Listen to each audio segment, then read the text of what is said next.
Halo, kali ini kita akan berbicara masalah klasifikasi sensor dan transducer. Nah, sebelum kita masuk ke klasifikasinya, kita bahas dulu apa itu sensor, apa itu transducer. Saya ingin menggambarkan seperti ini. Ini ada sebuah transducer, ya.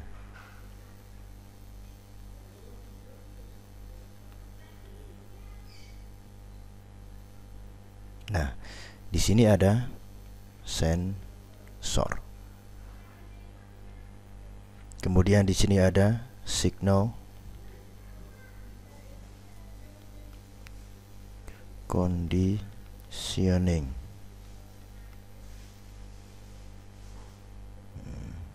Itu nggih.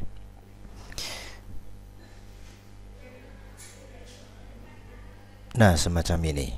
Nah, jadi transducer, ya, kalau kita mau jabarkan, transducer adalah sebuah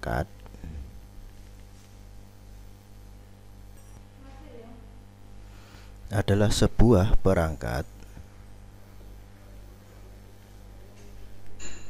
yang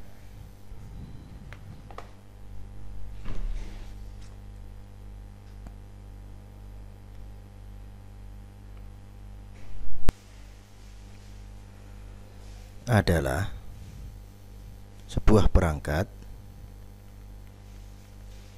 yang mengkonvert, ya, atau merubah non electrical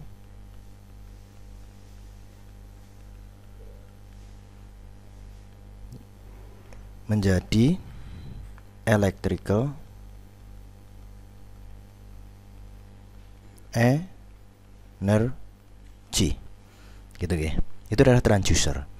Contohnya begini, kadar pH, ya, level pH dari 1 sampai 14 itu kan sebuah satuan atau fenomena kimia. Kemudian kita sensor, kita jadikan besaran atau unit elektronik atau elektris. Itulah yang disebut dengan transducer. Nah, kemudian signal conditioningnya itu di mana? Nah, signal conditioning itu biasanya, ya, pada umumnya itu adalah sebuah amplifikasi signal, ya, dari amplifikasi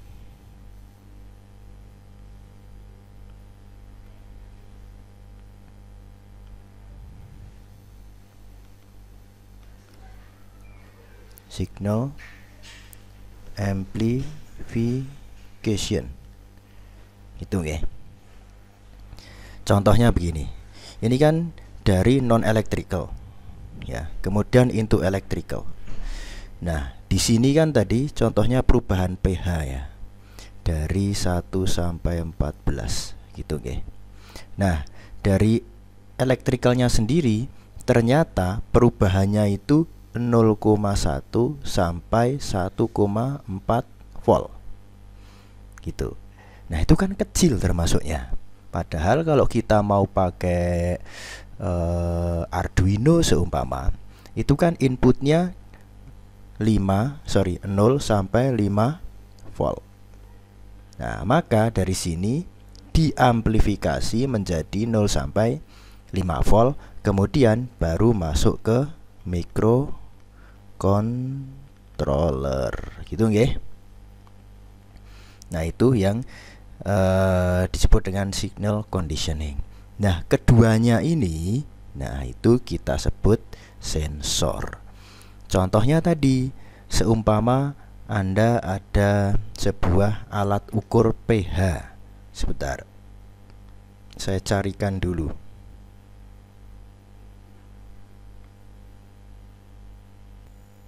Nah, ini adalah contohnya. Yang hitam ini, ya, yang hitam ini, yang sebelah kanan, itu kan transducernya. Dia mengubah dari level pH menjadi besaran elektrik, tapi sangat lemah sekali. Kemudian ini dimasukkan ke signal conditioning. Nah, di sini, maka di sini akan dikuatkan, gitu. Nah, setelah dikuatkan, baru deh dari sini dimasukkan ke microcontroller. Di sini ada pin ini. Nah, di sini ini. Ini masukkan ke microcontroller. Jadi outputnya yang dari sini sudah 0 sampai 5 volt sesuai dengan microcontroller yang dipakai. Nah, semacam itu adalah salah satu contoh dari sensor dan juga transducer, begitu pula signal conditioning. Nah, yang berikutnya, setelah kita mempelajari apa itu sensor, transducer, dan signal conditioning, nah kita akan berbicara masalah klasifikasinya. Itu, oke.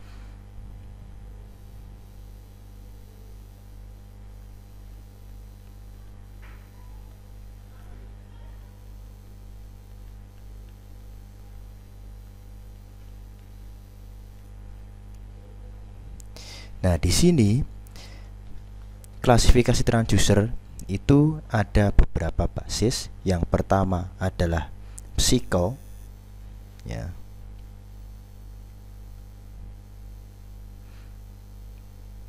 Physical phenomenon.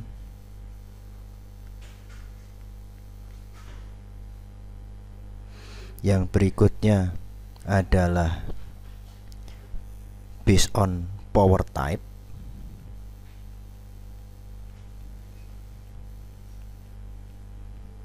Yang berikutnya ada lagi berdasarkan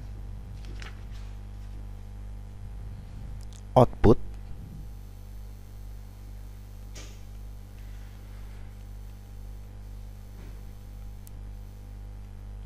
Yang berikutnya adalah electrical phenomenon.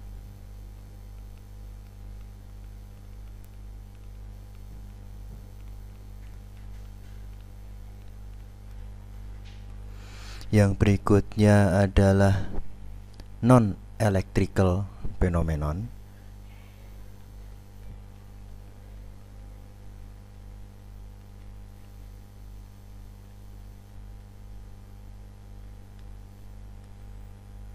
Terus ada lagi di sini transduction phenomenon.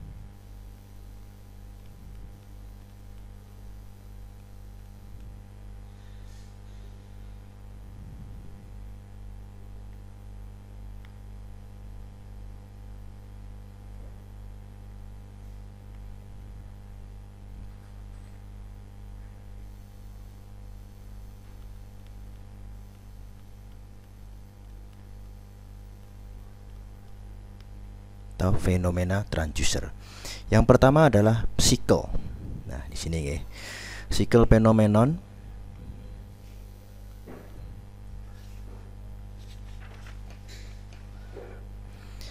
ada primary, kemudian ada secondary. Nah, apa bedanya? Nah, kalau primary itu adalah sebuah transducer yang langsung dapat memberikan output. Nah, contohnya adalah termistor. Nah, itu oke. Langsung saya sebut contohnya saja. Ini kan simbol termistor. Jadi kalau di sini ada apa? Ada sebuah treatment api. Maaf, ini saya gambar apinya jelek sekali. Nah, gitu nggih.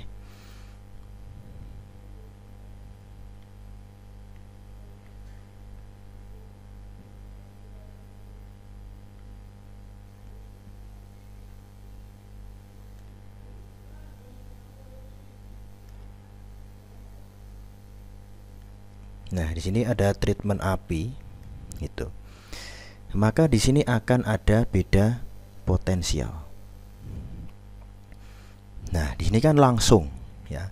Jadi dari transducer ini langsung mengkonvert besaran panas atau satuan panas menjadi satuan elektronik. Itu nggih. Kemudian yang secondary gimana? Secondary itu tidak langsung. Contohnya begini. Di sini ada sebuah air pressure gauge.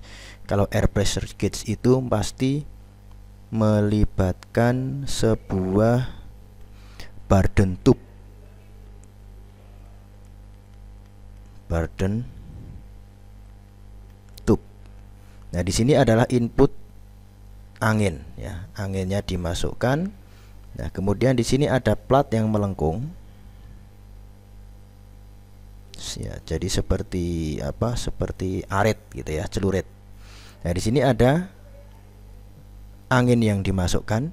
Kemudian kalau tekanannya itu bertambah, maka platnya ini akan menjadi agak lurus ya, begini. Nah, ini adalah air in. Nah, di sini kita kasih pengait. Nah, di sini terlalu ada sebuah roller. Nah, begitu. Nah, di sini nanti kita kasih sebuah apa namanya? Semacam trafo ya, tapi yang linear. Nah, di sini ada secondary wound.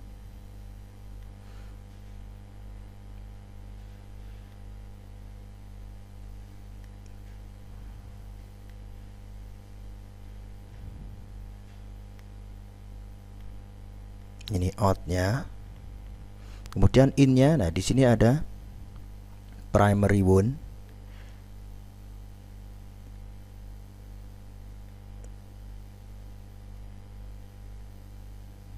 Nah, di sini dikasih sumber AC.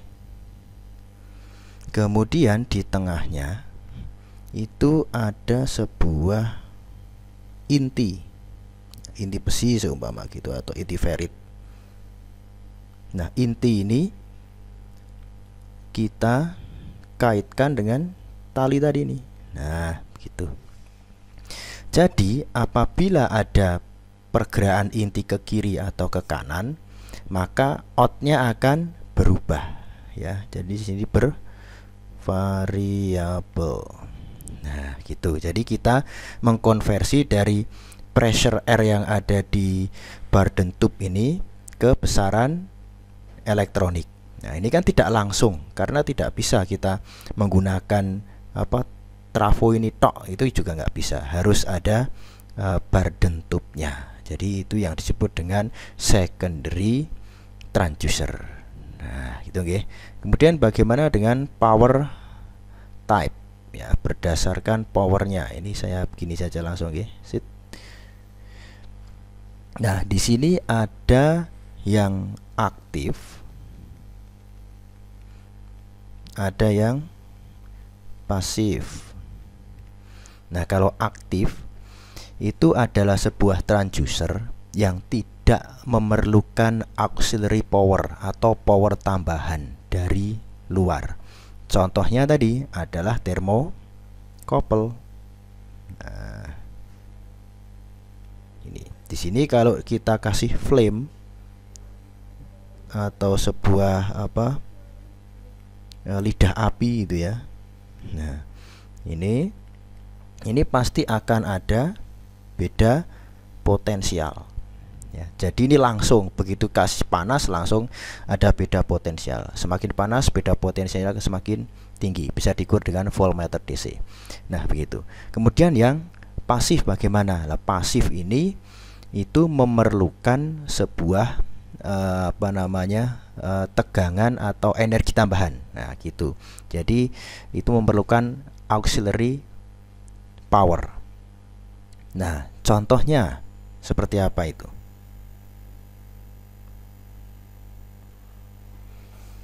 Contohnya adalah LDR. Nah, gitu nggih. Di sini ada sebuah LDR. Nah, begitu. Oh sorry, ini resistor biasa saja. Kemudian yang di bawahnya itu LDR, kita groundkan. Nah, di sini pasti ada VCC atau tegangan. Kemudian di sini kita ukur Vout-nya. Ya, ini adalah R1, ini LDR1. Nah, berarti kan rumusnya di sini apa?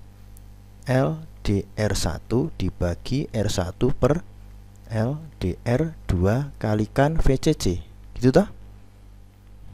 Nah, ini bagaimana cara kita mengkonvert dari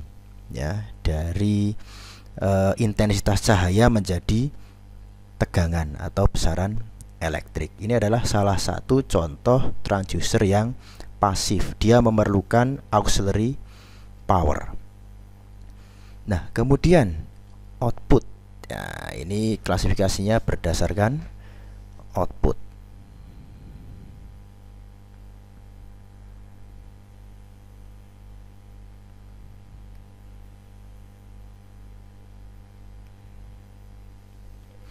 Nah, kalau berdasarkan output itu gampang sekali. Ya, di sini ada analog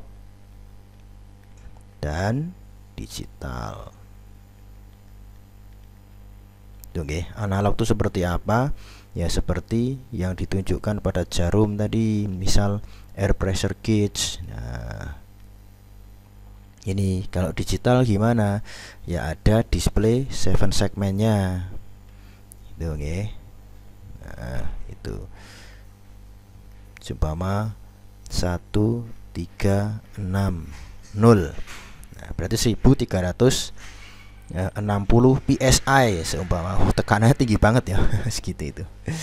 Nah, atau mili ya, gitu, mili PSI. Nah, itu adalah yang output digital. Nah, berdasarkan elektrik fenomenonya atau fenomena elektriknya.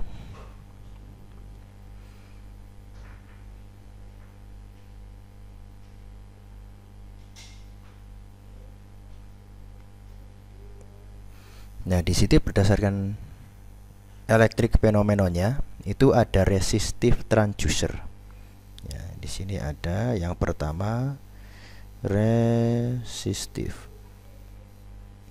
Resistive itu adalah sebuah transducer yang mengkonvert besaran lain menjadi besaran resistif. Contoh tadi LDR tadi yang paling gampang. Itu ya. Jadi semakin tinggi intensitas cahayanya, maka nilai R-nya akan semakin rendah. Itu contohnya resistif. Kemudian masalah kapasitif, yang B seumpama.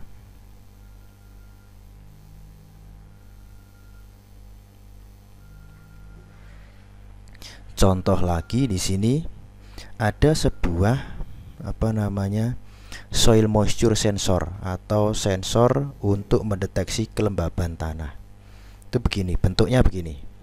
Jadi ini ada sebuah sebuah PCB ya. Ini.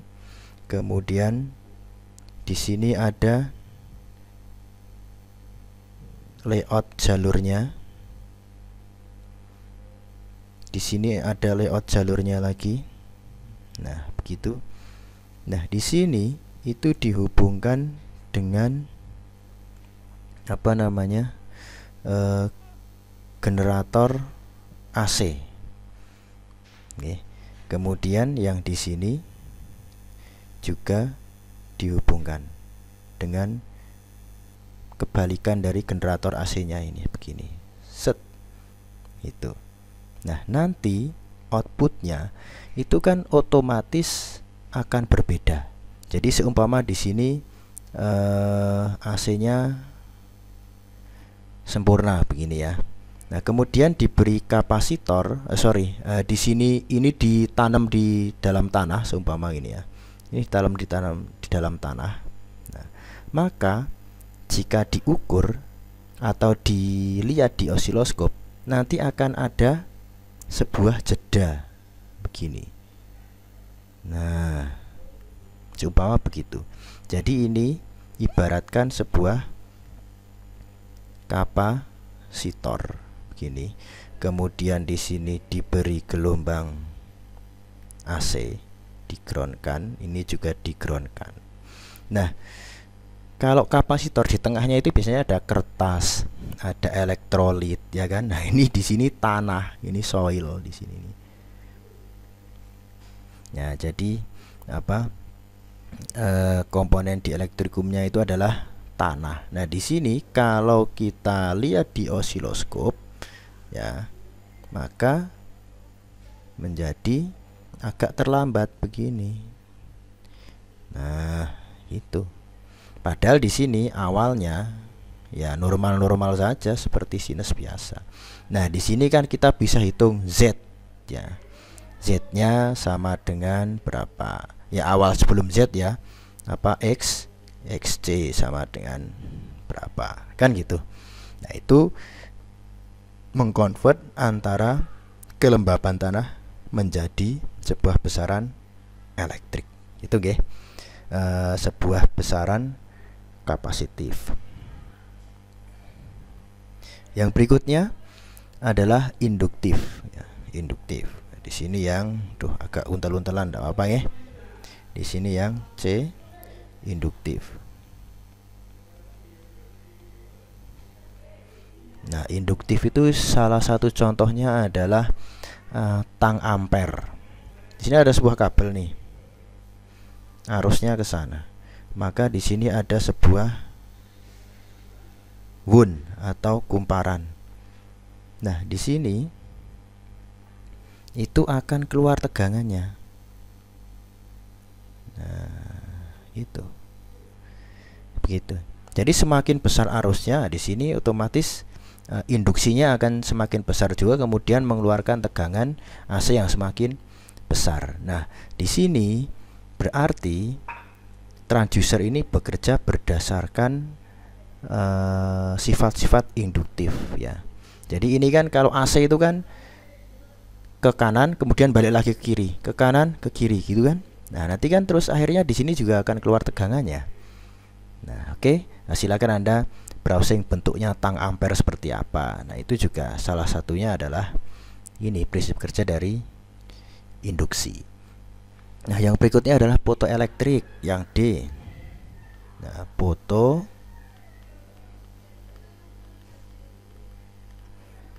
fotoelektrik itu yang seperti apa? Nah, kan gitu. Fotoelektrik adalah sebuah transducer yang berubah apabila ada sinar gitu ya. Cuma berubah saja.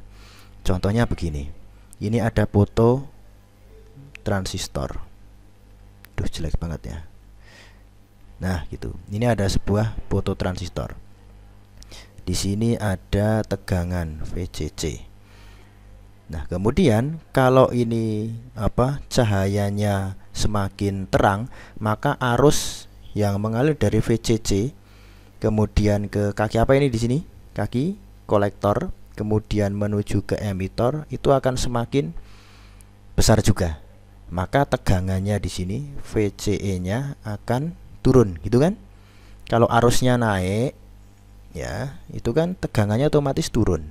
Nah, gitu. Jadi apabila ada sebuah cahaya, maka tegangannya di sini VCE-nya akan semakin turun. Itulah fotoelektrik. Jadi apabila diberi cahaya, maka akan ada perubahan. Sudah gitu aja. Perubahannya apa ya? Bisa tegangannya, bisa arusnya, bisa resistornya atau resistansnya. Nah, itu. Kemudian yang berikutnya adalah photovoltaic. Nah, bedanya apa ini? Photovoltaic transducer. Nah, kalau photovoltaic transducer itu apabila ada cahaya ya, maka akan menghasilkan energi. Itu nggih. Apa itu? Itu namanya solar panel. Ya kan? Nah, itu salah satu contoh dari transducer photovoltaic berdasarkan outputnya. Ini kan berdasarkan outputnya ya. Ada sinar, outputnya malah tegangan. Nah, gitu. Itulah yang disebut dengan photovoltaic transducer. Nah, yang berikutnya ini berdasarkan non-electrical phenomenon. Nah, ini non-electrical phenomenon itu di sini ya. Yang non-electrical phenomenon ada dua, yaitu linear, kemudian rotary. Oke, kalau linear apa? Sama ini loh kayak gini nih. Nah, ini linear ini.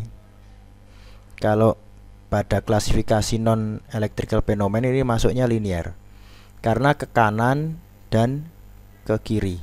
Itu ya, bentuknya semacam itu. Kalau rotari bagaimana? Nah, rotari contohnya kalau dulu itu ada yang buat sensor posisi itu menggunakan potensiometer. Itu potensiometer tapi yang multi turn. Jadi ada sebuah potensiometer itu kan begini ya, lambangnya. Nah, kemudian ini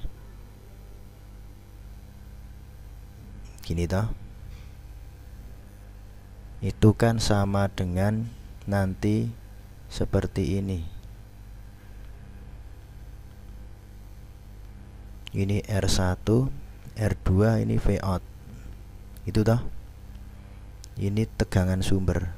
Nah, nanti kalau diputar itu taruhlah diputar ke kanan. R1-nya naik, R2-nya turun. Maka V out-nya berubah. Ya kan? Maka V out-nya ini akan turun juga. Kan R1-nya R2-nya turun. V out-nya akan turun. Itu kalau diputar ke kanan tadi ya. Kalau diputar ke kiri gimana? Kebalikan. Jadi R1-nya turun, R2-nya naik, maka V out-nya naik. Nah, gitu.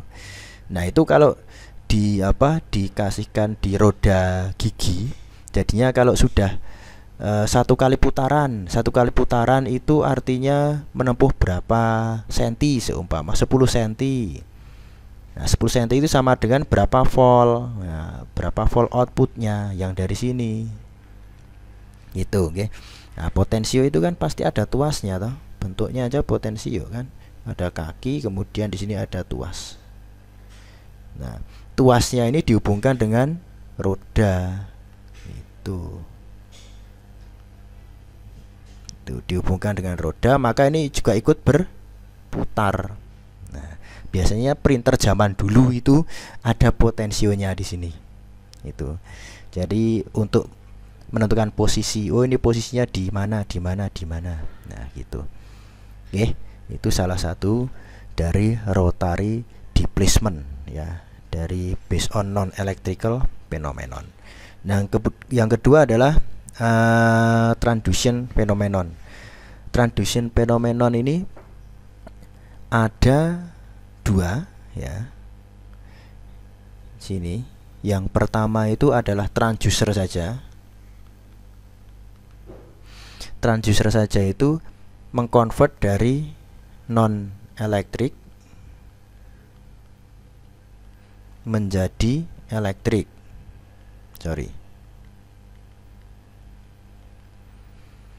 Nah, kalau yang kedua itu adalah inverse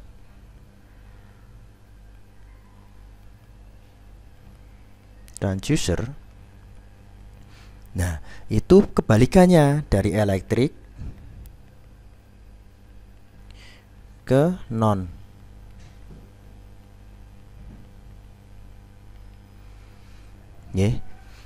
Nah, contohnya apa? Kalau ini yang tadi termokouple tadi, dari gejala fisik ya menjadi gejala elektrik ya. Di sini ada heat,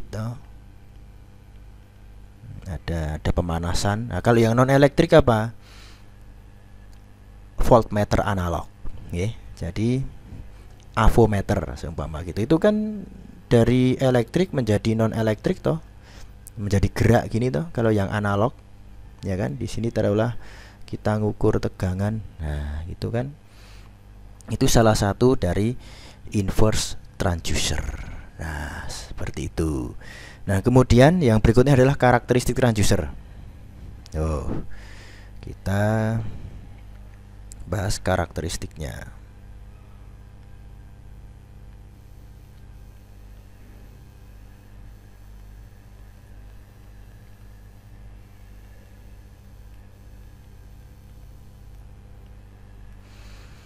Nah, yang pertama adalah sensitivity ya. Sensitivity. Apa itu sensitivity? Nah, sensitivitas itu adalah sebuah increment input ke output. Itu nggih. Contoh begini. Ini input ya. Seumpama ada grafik begini. Ini adalah input, ini adalah out. Hubungan input dan output. Di sini inputnya sedikit, outputnya langsung terlihat. Nah, sini, gini. Jadi begini.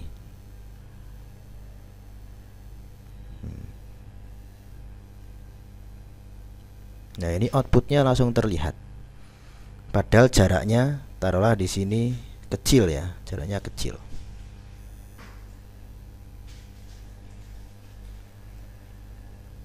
Tapi ada juga yang tidak terlalu sensitif. Nah, jadi ini jaraknya lebar dengan skala yang sama ya, gitu. Nah, di sini in, di sini out.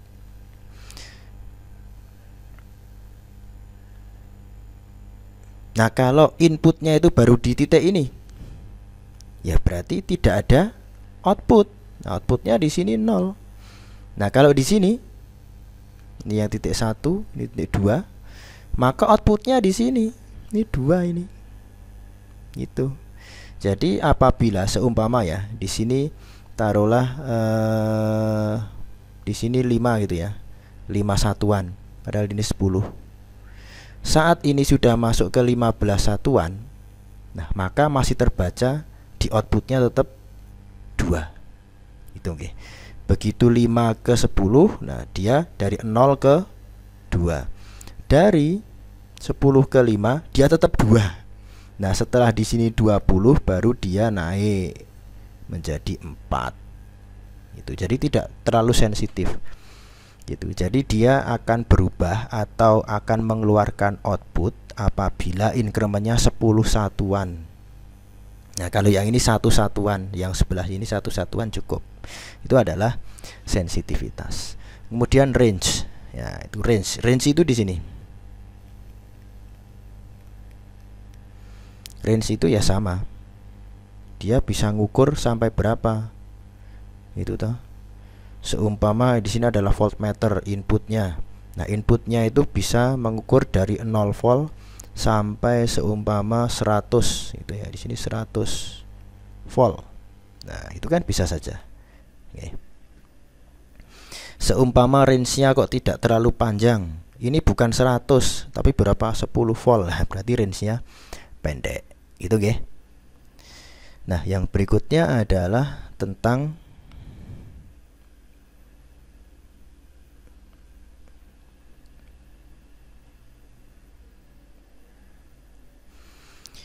adalah tentang presisi. Nah, di sini saya menerangkannya akan saya jadikan satu dengan akurasi. Di sini presisi.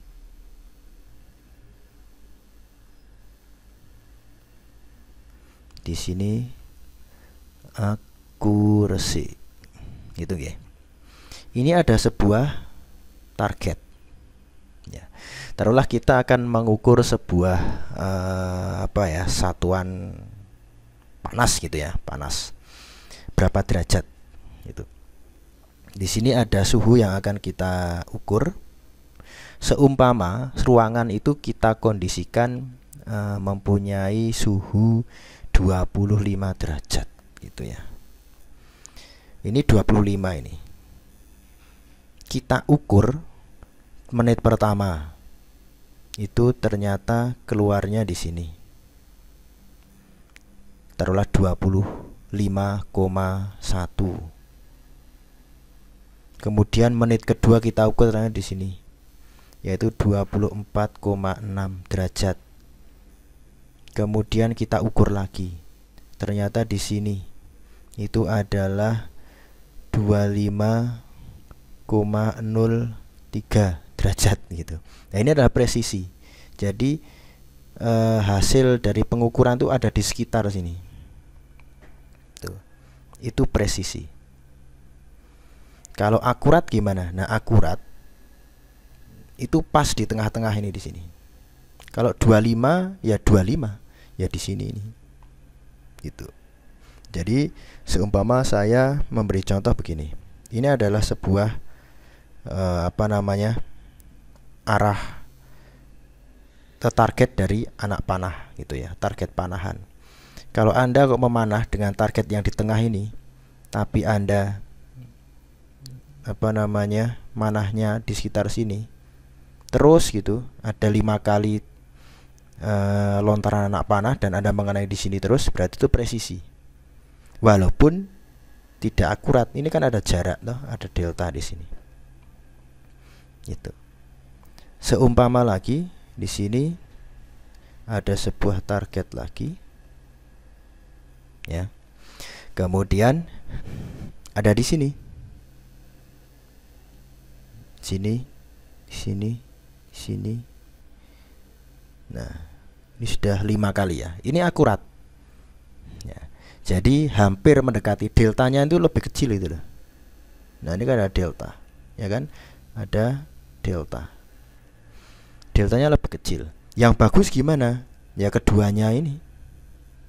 Jadi apabila di sini ada target, ya bagusnya ya di sini ini. 1 2 3 4 5. Akurat dan presisi. Gitu nggih. Ini kan mengumpul. Ini presisi itu kan mengumpul di sini. Nah, kalau ini akurat, nyebar ini loh, nyebar dari sini sampai sini. Loh, tetapi deltanya itu kecil. Jadi itu yang disebut dengan akurasi. Itu nggih, perbedaan akurasi dan presisi, dan presisi dan akurasi itu merupakan suatu goal dari sebuah pengukuran. Gitu nggih. Yang berikutnya resolusi, coba. Resolusi.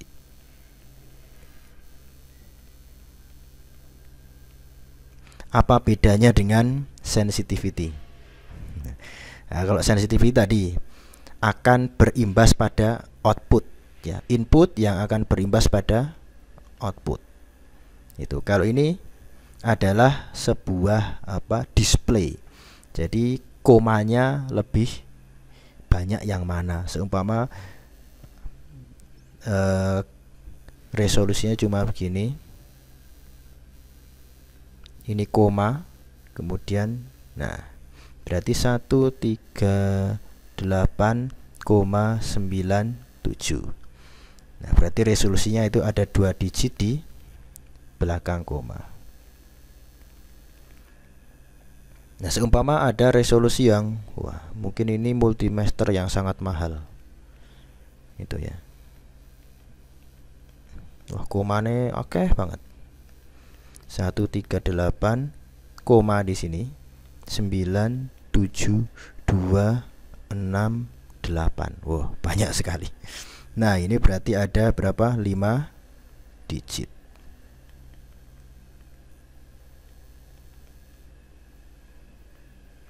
Itu nggih. Itu adalah berkaitan dengan resolusi. Ya, semakin banyak komanya ya semakin presisi. Itu kalau di digital semacam itu. Kemudian linearity.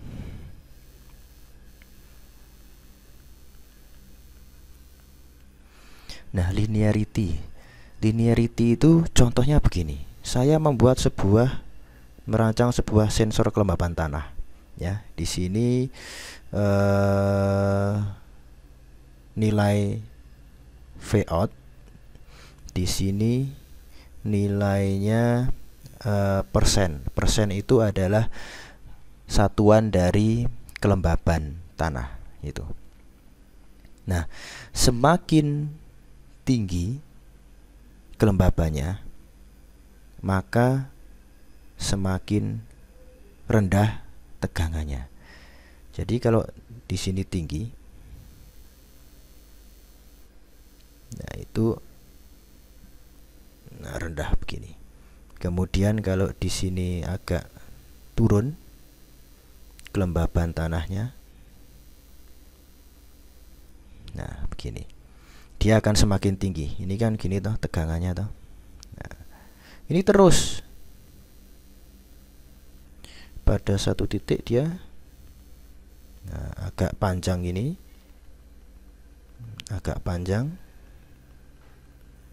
Nah, ini kan nggak linear. Ini kan udah panjang toh deltanya. Ini semakin panjang, ini semakin panjang lagi. Padahal di sini kecil, kecil, kecil, ini deltanya di sini. Maka dari kita menghubungkan titik-titik ini, itu kan akhirnya melengkung kan. Nah, begini. Tidak bisa lurus. Wah, maunya kan lurus. Sorry, sebentar. Maunya kan lurus begini toh. Seret. Nah, anggap aja ini lurus. Ini yang linear. Nah, ini kan agak mengkurva. Nah, gitu ya. Agak melengkung atau beginilah. Nah, melengkung gini. Agak eksponensial ya, tapi eksponensialnya eksponensial yang terbalik. Jadi semakin lama semakin kecil gitu. Nah, ini maka tingkat linearitasnya ini akan kita pertimbangkan. Jadi di sini kan ada delta ada delta terbesar. Ya, delta antara deviasi, delta input deviasi. Ya, gitu ya. Kemudian full scale-nya itu dari sini sampai sini. Nah, ini full scale. Full scale dari kelembaban tanah ya, soil moisture. Nah, kalau prosentasinya berarti non linearity prosentasi itu sama dengan delta input tadi, deviasi dibagi full scale-nya. Nah, ini dikali 100%. Gitu nggih. Itu adalah cara menghitung non linearity-nya. Semakin kecil ya semakin bagus kan. Namanya juga non linearity percentage. Kemudian ada karakteristik hysteresis. Nah, hysteresis. Hysteresis tulisannya ya. Begini. Nah, tadi ini kan mengukur dari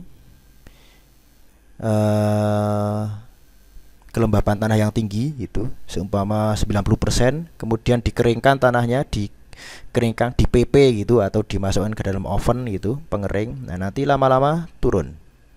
Bagaimana kalau dibalik? Bagaimana kalau dibalik gitu ya? Ini kan grafiknya begini. Nah, kalau dibalik ngetesnya, ini kan sudah kering nih di sini. Di sini tadi persen ya.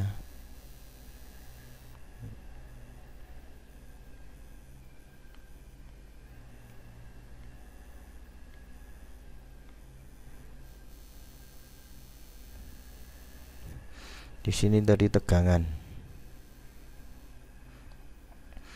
Kita ngukurnya begini. Ngetesnya begini tadi. Dari yang soilnya paling tinggi, soil moisture-nya tinggi, kemudian kita panasi ke kanan, nanti begini grafiknya. Nah, kalau kita balik, ini sudah kering, kemudian kita sirami air sedikit demi sedikit. Nah, nanti kan pasti begini. Nah, gini. Jadi di sini ada garis linear. Gitu. Jadi seperti daun ya. Ini begini, ya ini balik. Gitu. Jadi seperti daun. Atau dibalik, kebalikan kurvanya begini juga boleh. Nah, gitu. Seumpama ini pengukuran yang lain lah, bukan soil moisture lah. Nah, ini awalnya, begitu dibalik begini. Nah, ini yang disebut dengan efek hysteresis. Nah, ini delta paling besarnya. Ini kan seumpama tadi soilnya di sini ya. Ini kan diukur dari sini sampai sini, di sini sampai sini. Tegak lurus ke bawah. Ini kan lama-lama juga kecil juga toh. Nah, ini dari kecil. Nah, begini. Agak besar, besar, paling besar, mengecil, mengecil, mengecil, mengecil. Nah, ini anggaplah ini yang paling besar. Nah, maka di sini disebut dengan apa? Histerisisnya.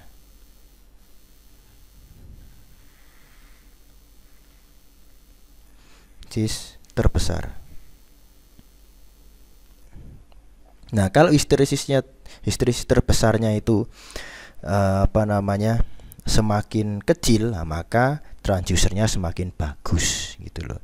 Jadi kalau ibarat daunnya tadi, maka akan semakin, nah, efeknya kan, nah begini. Ini kan histerisisnya nanti akan semakin kecil toh, gitu. Yeah.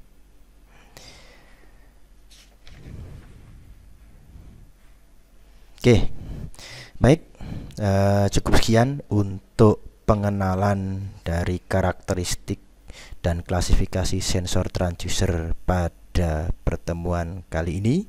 Semoga bermanfaat.